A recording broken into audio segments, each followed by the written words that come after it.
Comisión Universitaria sobre Discapacidad, UNLP, 25 años. Con Sandra nos cruzamos en la vida varias veces, en la facultad, por los lugares de trabajo de cada una, y en determinado momento nos encontramos en una convocatoria que hizo el Colegio de Abogados con la idea de reunir profesionales universitarios vinculados al campo de la discapacidad. Bueno, y ahí empezó a sembrarse esta idea que finalmente terminó promoviendo un encuentro con el secretario de Extensión de la universidad en ese momento y que culmina en un encuentro con representantes de distintas facultades que fue en diciembre del 2000 y que fue como la reunión inaugural de lo que después sería la Comisión de Discapacidad. Estábamos en un momento de sembrar. Y las respuestas de los distintos ámbitos fueron heterogéneas y variadas, desde cuestiones que tenían que ver con las características y la antigüedad del edificio hasta, bueno, nosotros no tenemos ningún alumno que tenga, o sea, había distintas cuestiones, pero bueno, ya se empezó a generar además todo un clima de época, y después con la firma de la convención, toda la lucha desde el campo de la discapacidad en relación a la consideración social de la discapacidad, y correrla del campo de la enfermedad y del déficit, y esto, bueno, empezó a mover también algo de la conciencia colectiva, ¿no? Para nosotros era muy importante que se incorporaran personas que pudieran hablar en nombre propio y no en nombre de los expertos, digamos. 2008-2010, y ahí salió el plan de conseguir subsidios para hacer la accesibilidad, trabajar accesibilidad física o edilicia en cada uno de los edificios. Ahí la propuesta, la impronta nuestra, o el estilo fue que tenía que ser con talleres, donde había arquitectos, pero tenía que haber personas con discapacidad participando de esos talleres. Parte de eso después generó que la Universidad Nacional de La Plata decidiera hacer construcciones nuevas y surge lo de psicología y humanidades. Se hace el edificio de psicología con criterios de accesibilidad, pero lo que nos decían era que no podías entrar, que todo, para entrar al edificio había un escalón. Cuando se empieza a construir el de humanidades, se crea un grupo que se llamó Estudiantes por la Inclusión y decidieron intervenir el edificio. Fueron los estudiantes que habían leído toda la reglamentación y empezaron a identificar puertas que no tenían lo reglamentario y el primer piso que no era accesible. Y recuerdo que la respuesta fue: al primer piso no van a subir personas con discapacidad. Ese informe se presentó, ahí ya Tauber era presidente, y se intervino y se modificó el edificio, y esos fueron estudiantes. Se llamaron Estudiantes por la Inclusión. Eso se fue transformando porque ahí había muchísimos estudiantes que no tenían discapacidad. Eso fue un colectivo ahí lindo. Se creó grupo de testeo, porque nosotros sí entendíamos que no podíamos hacer nada sin el aval de las personas con discapacidad. Lo convocaba la CUD, y era voluntario, y era quien conocíamos, y era cuando un estudiante venía a reclamar algo, era bueno, mira, ¿por qué no nos juntamos y forman ese grupo? Eso lo coordinó mucho Evelina. Entonces era bárbaro, porque cada vez que salía una política le pedíamos a ellos que la evalúen. Después no nos pareció bueno el nombre de grupo de testeo, y se transformó en GEIA, Grupo de Espacio por la Inclusión y la Accesibilidad. La actividad de los colegios preuniversitarios y la introducción de esta temática, no solo de los conceptos de accesibilidad física, sino también la de inclusión escolar. Nosotros metimos como pequeños mechas en distintas facultades, entonces la gente de ciencias jurídicas haciendo un digesto de toda la legislación existente con respecto a esto, la gente de arquitectura tomando a partir de la presentación de un libro que fue Lo humano y lo urbano, la consideración de incluir la diversidad en el propio diseño de los espacios urbanos y de hábitat, la Facultad de Ciencias Agrarias, incluyendo ahí la participación y la posibilidad de participación de personas que no se pensaba en ese momento que podían cursar la carrera. Después, otra cosa que hicimos que fue muy interesante fue hicimos un equipo docente itinerante que recorrió las distintas facultades, en donde discutimos cuestiones específicas. Empezamos a descubrir que había un material que estaba a disposición en distintas universidades, en distintas facultades, y que no se hacía común, y que volvíamos a repetir la necesidad de, qué sé yo, la tabla periódica que para ciegos, o sea, que estaban, y entonces bueno, empezamos a recuperar eso. Y además, ya te digo, el asesoramiento a otras facultades que tenían dificultades o que se venían planteando obstáculos para la incorporación y para la circulación en su facultad de personas con distintas cuestiones.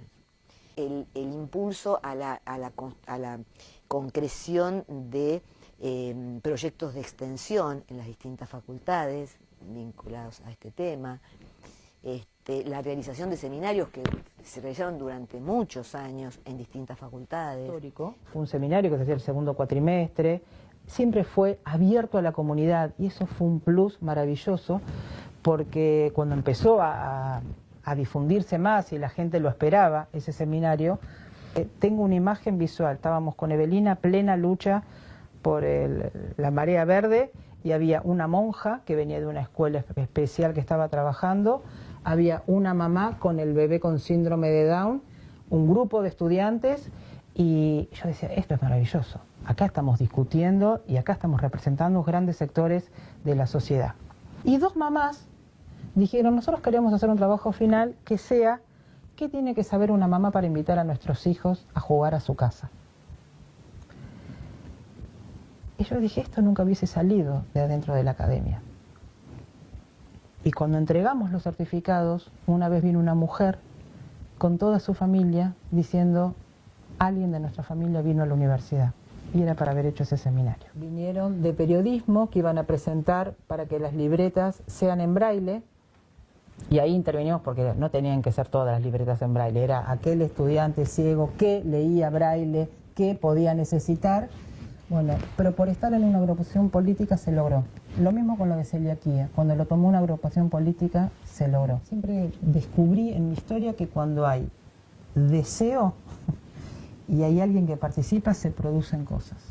Como que si tendríamos que definir qué es la inclusión es cuando el otro te importa. Cuando el otro te importa a vos, de algún lado te aparece la creatividad. Después, por supuesto, necesitas una decisión política que eso lo institucionalice. Pero entonces a veces creo que los verdaderos ámbitos de trabajo es una persona con discapacidad, alguien con decisión política de transformar y alguien técnico que ayude a transformar esto, porque el QR hay que saber hacerlo, cómo ubicar el intérprete de lengua hay que saber hacerlo, pero es en equipo, es colectivo. Qué sé yo, fue un tiempo también de descubrimientos, ¿no? De encontrarnos, por ejemplo, con historias de gente que había estudiado toda una carrera sin decir ni mu de su dificultad.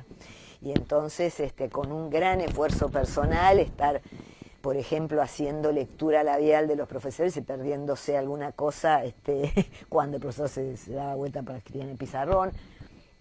Hay historias de ese tipo, muchas, porque además estaba como el prejuicio de que si se decía de su dificultad, esto iba a ser un obstáculo para incorporarse en la universidad. Lo importante fue cuando se empezó a incorporar la pregunta, ¿usted se considera persona en situación de discapacidad? Que eso tuvo que ser por expediente porque no nos creyeron las primeras veces, hasta que apareció la pregunta, que la fuimos año a año reformulando porque nunca se llegaba a tener el dato, pero ahí teníamos con anticipación, principalmente cuando había un estudiante sordo con intérprete, sentíamos que estaba la necesidad y ahí sí, la dirección y con Verónica Cruz fue quien impulsó y Ana Barleta, estaba en ese momento como vicepresidenta académica, se va a hacer designación de intérpretes.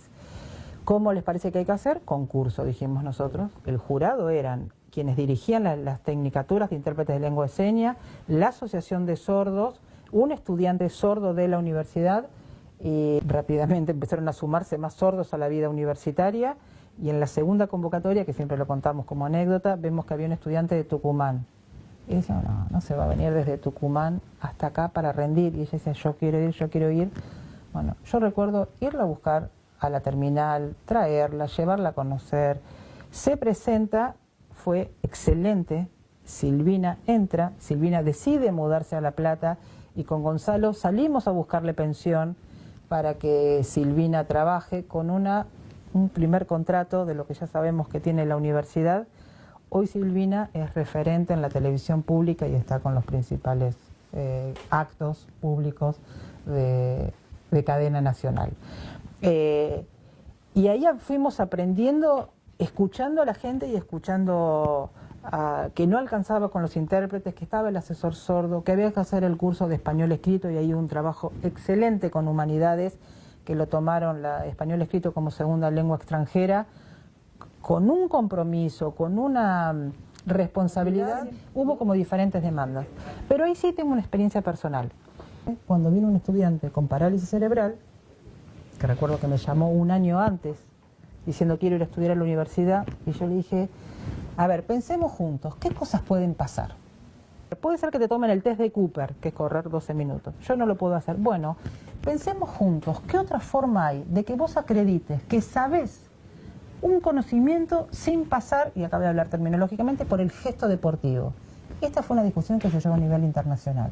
Así como yo logré que se haga en humanidades, en la carrera de educación física, hay que armar la forma para que en todas las materias que creemos que haya algo que ver, que tengamos algo que aportar, se participe con alguna intervención, pero insisto, no para que salgan expertos en discapacidad y accesibilidad, sino para que cualquier profesional pueda incorporar que sus prácticas y sus políticas, según lo que haga o no haga, puede dejar a alguien afuera o alguien puede ser parte. O sea, que fue como haciéndose el lugar con el trabajo. O sea, éramos al principio las locas que estábamos ahí y que nos sentábamos y ocupábamos espacio, y que cuando nos abrían la puertita de un locket, ahí empezábamos a acumular papeles, muy artesanalmente, pero creo que, bueno, constituimos una presencia que nos terminó haciendo un lugar. Todo eso es CUD.